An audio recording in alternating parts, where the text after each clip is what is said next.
नमस्कार दोस्तों, स्वागत है आपके अपने YouTube channel Vinod Hindi point में।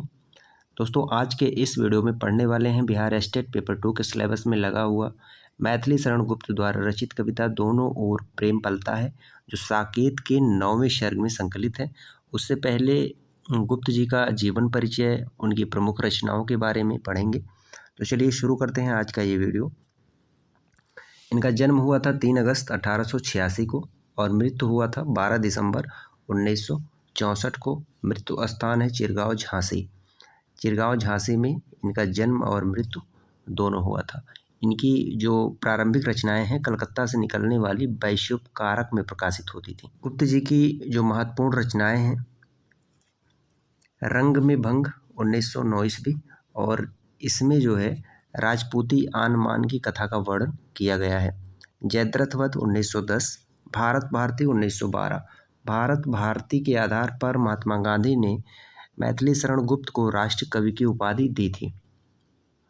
ये तो महत्वपूर्ण है। भारत भारती रचना के आधार पर महात्मा गांधी ने राष्ट्र कवि की उपाधि जो है मैथिली शरण गुप्त को दी थी।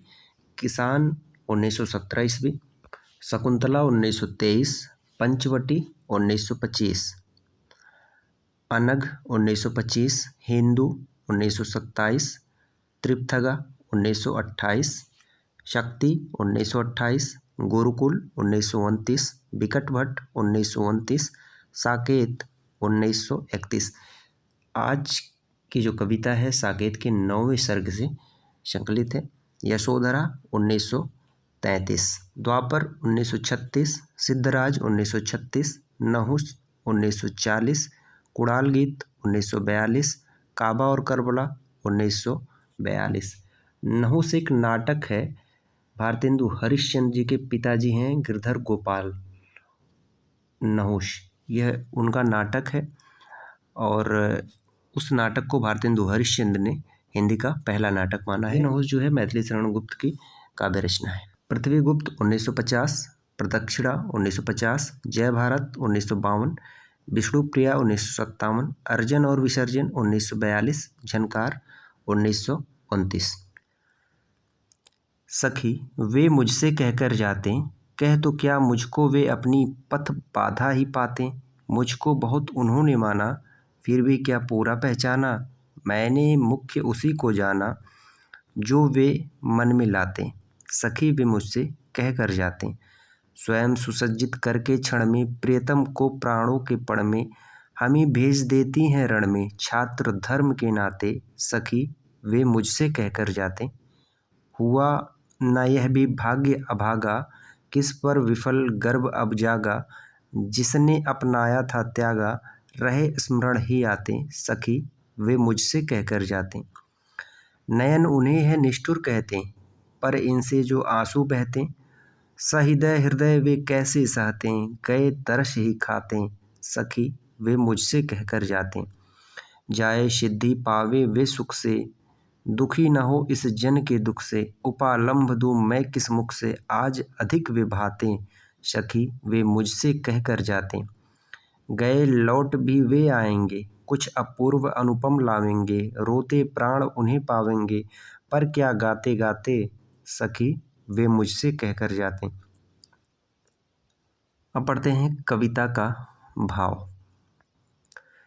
प्रस्तुत काव्यांश साकेत के 9वें सर्ग से लिया गया है। दोनों ओर प्रेम पलता है। कविता में दीपक और पतंग दोनों ही प्रेम के प्रतीक हैं।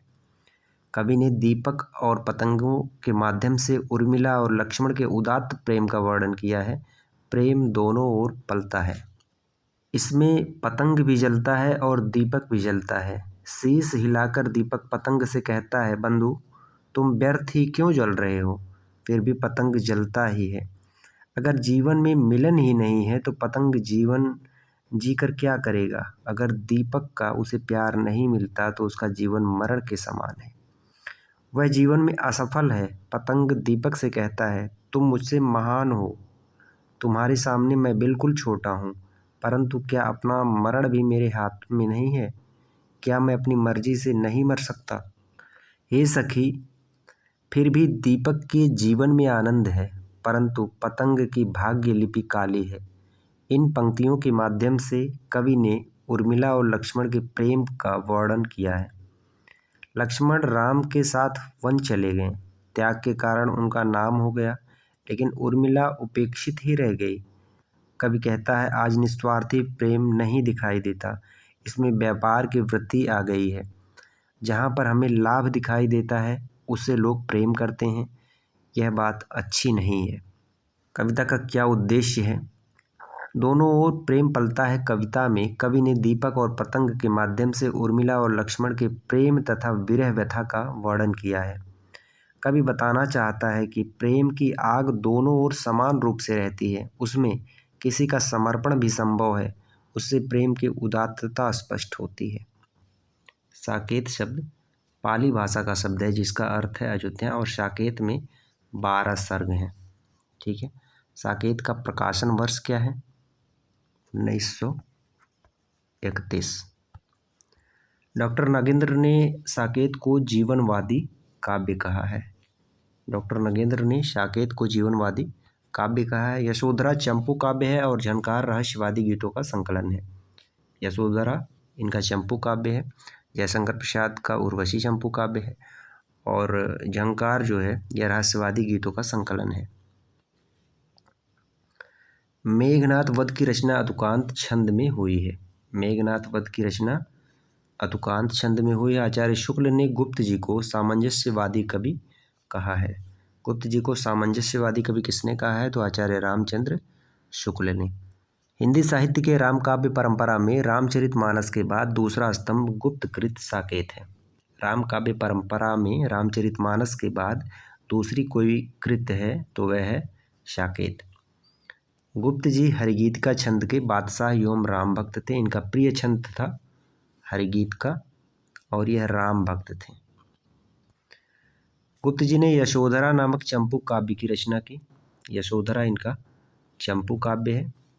इन्होंने 2 महाकाव्य साकेत और द्वापर एवं 19 खंड काव्यों का प्रणयन किया। इनके जो 2 महाकाव्य हैं साकेत और द्वापर हैं, साथ ही साथ 19 खंड काव्यों का भी प्रणयन किया है। इनकी सभी रचनाएं संस्कृति एवं राष्ट्रीयता से ओतप्रोत है। संस्कृति एवं राष्ट्रीयता से ओतप्रोत है इनकी सभी रचनाएं। गुप्त जी को भारतीय रचना की जो मूल प्रेरणा मिली वह किससे मिली? मुसद्देहाली तथा ब्रजमोहन दत्तात्रेय कैफीकृत भारत दर्पण से प्राप्त हुई। गुप्त जी की सर्वाधिक प्रसिद्ध कृति भारत भारती है।